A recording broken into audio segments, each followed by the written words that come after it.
Fala pessoal, vamos aqui conversar dessa vez sobre o empate do Flamengo contra o Cruzeiro no Maracanã. Fica aí, depois da vinheta a gente volta.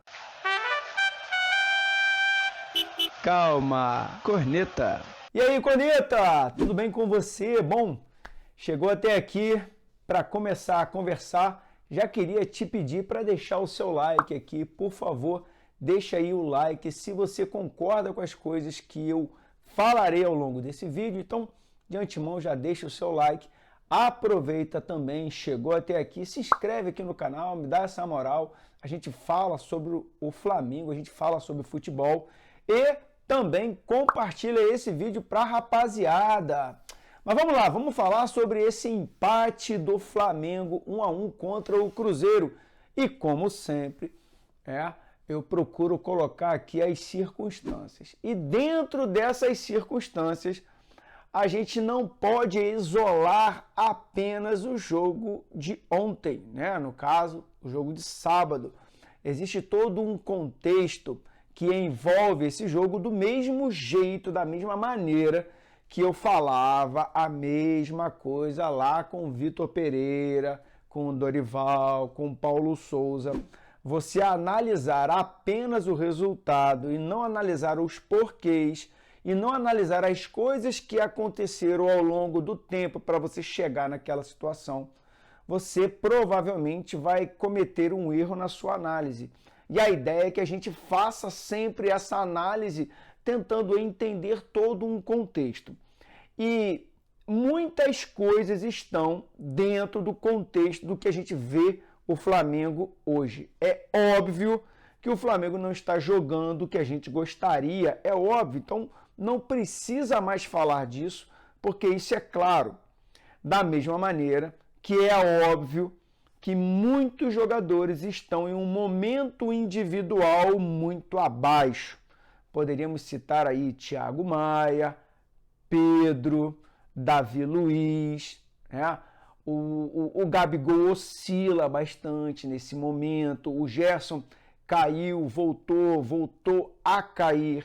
Então é óbvio que nós temos essas situações. A gente poderia colocar aí também o Santos, o Marinho, o Cebolinha, o Felipe Luiz. Observa a quantidade de jogadores de alta qualidade, tanto é que fala-se muito que o elenco do Flamengo é o melhor da América Latina, porque tem nomes, né, de muito peso, porém, esses nomes não estão apresentando o futebol que a gente conhece, que a gente sabe que eles podem dar.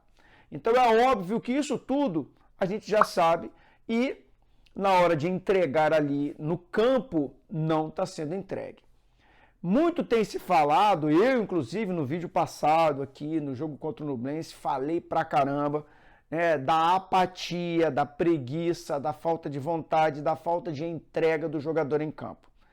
Foi isso que faltou no jogo contra o Cruzeiro? Não.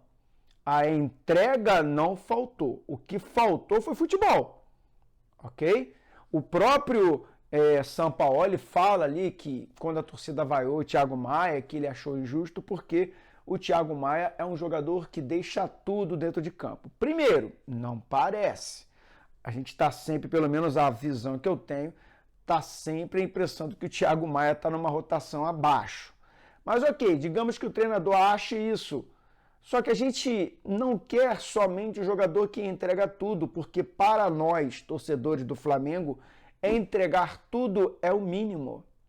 Isso não é nada de anormal. Para nós, isso é o normal. O jogador do Flamengo tem que entrar com esta camisa e deixar tudo dentro de campo. Então, isso não é problema algum e não é mérito. Então, não é para valorizar o Thiago porque ele deixou tudo dentro de campo. O que a gente quer é futebol, é deixar tudo e jogar bola, ok? E isso não está acontecendo. Em alguns momentos, os jogadores estão, sim, apáticos, estão, sim, se escondendo. A impressão que se tem, e isso tudo está dentro desse contexto que a gente vai conversar aqui, mas a impressão que se tem é que os jogadores estão tristes, que os jogadores estão sem confiança, ok? Que os jogadores estão desmotivados. Situações nítidas, por exemplo, o Cebolinha teve uma bola no segundo tempo, nítido que era para ele chutar a gol, e ele hesita por quê? Falta de confiança, medo de errar. E jogador com medo de errar, jogador sem confiança, não joga bola. Pode ter o nome que for, não consegue jogar. E por que nós chegamos nesse buraco? Bom, aí a história é muito longa, certo? A história é muito longa. A história não começa com o Vitor Pereira. A gente tem que lembrar que o Flamengo, no meio da temporada do ano passado, já começou a ter queda de rendimento. A gente tem que lembrar que no começo da temporada do ano passado, com Paulo Souza, a gente já teve diversos problemas. Falava-se ali da panelinha da galera de 85, Diego Alves, Felipe Luiz. Saiu uma galera e os problemas continuaram. A gente não continua, a gente não consegue manter um nível de intensidade e principalmente de qualidade por um longo período. Você vai falar, poxa, mas a gente ganhou a Copa do Brasil, a gente ganhou a Libertadores. É verdade, a gente ganhou essas competições. Só que, por exemplo, Copa do Brasil, a gente ganhou na sorte, no pênalti no Rodinei. Você não pode esquecer do rendimento do time na final da Copa do Brasil, em pleno Maracanã, contra o Corinthians. Não perdemos por muito pouco. A mesma coisa na final da Libertadores contra o Atlético Paranaense. Ganhamos por muito pouco. O Atlético Paranaense tem um jogador expulso que condicionou o jogo. Então a gente já vem com problemas de desempenho, tá? Com diversos treinadores, né? A galera até hoje continua falando do Vitor Pereira e eu falei aqui várias vezes. Olha o contexto que o Vitor Pereira está pegando o time. Um time com quase 60 dias de férias, já nos primeiros 10 dias tendo que jogar uma final contra o Palmeiras, depois você vai jogar Mundial longe pra caramba, com uma pressão muito grande, porque parece que virou obrigação ganhar o Mundial, não se entende mais os contextos da realidade do futebol de hoje. Depois você vai pegar ali para enfrentar o Independente Del Valle pela Recopa Sul-Americana e você já perde o jogo na situação que o Flamengo perdeu, né? Então tudo isso vai sobrecarregando, aí você vem em campeonato estadual, perde para o Fluminense, que já tinha tirado o título do Flamengo no ano de 2022. Então isso vai se criando um contexto e esses contextos são acumulados. E você troca de treinador, mas você não troca só o treinador, você troca toda a comissão. Então vem preparador físico diferente, vem auxiliar diferente, preparador de goleiro diferente, e muda a gestão humana e muda a gestão de treinamento, muda tudo. E você não consegue, muitas vezes, aproveitar o lastro de um trabalho para outro trabalho. Então, se a gente pegar aí em 6 meses, o Flamengo teve Dorival Júnior, Vitor Pereira e Sampaoli. Isso cobra um preço, ok? Pedir e querer que o time jogue bem, todos nós queremos. Não entender esses contextos, isso é problemático. Como resolve? Cara, eu não tenho bola de cristal. É arrogância da minha parte chegar aqui e falar, não, vai resolver dessa maneira. Cara, isso não existe. Uma coisa é certo, trabalho, falar menos, trabalhar mais e a torcida do Flamengo apoiar. A nossa torcida é caracterizada pelo apoio. Quando o time não está bem, a torcida leva o time. Quando o time não consegue, a torcida consegue pelo time. Então você que está aí assistindo, eu tenho certeza que você está extremamente chateado, puto da vida, galera te sacaneando. Eu também. Só o que você faz? Você tem duas opções. Você pode ir para a rede social, xingar, botar sua raiva toda para fora, não vai resolver, ou você pode apoiar. Se você mora no Rio de Janeiro, vá ao Maracanã e apoie. Se você mora em outro estado, apoie. Da maneira que você achar que deve, da maneira que você conseguir. Apoie. Porque sem o teu apoio, as coisas não melhoram. A tua raiva não é transformada em energia para o jogador melhorar. É o contrário. É o teu incentivo, é o teu apoio que vai devolver a confiança ao jogador e a partir daí ele vai conseguir melhorar o seu rendimento.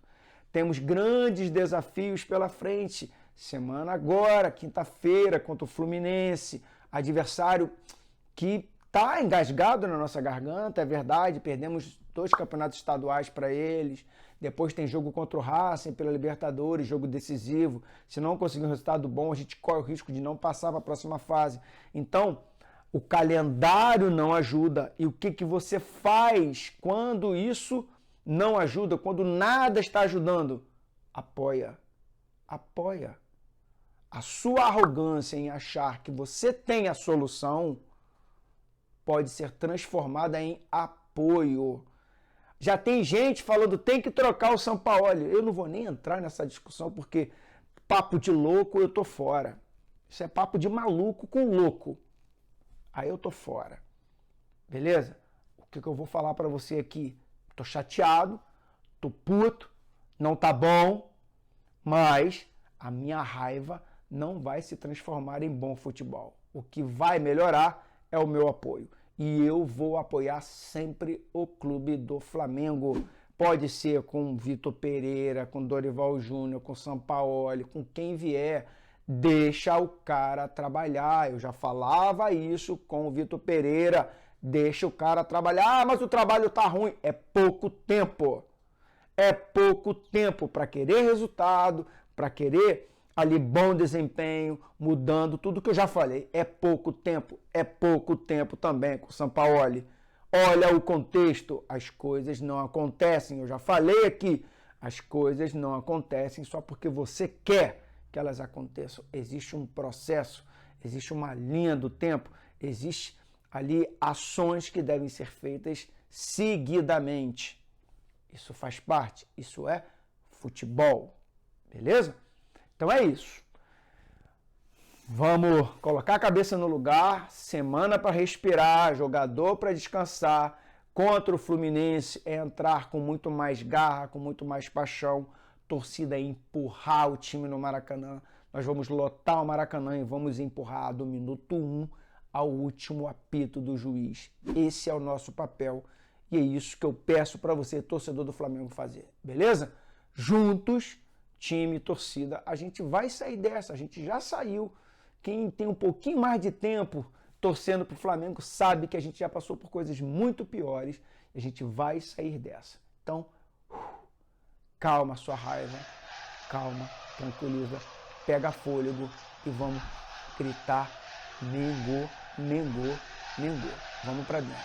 Valeu, forte abraço.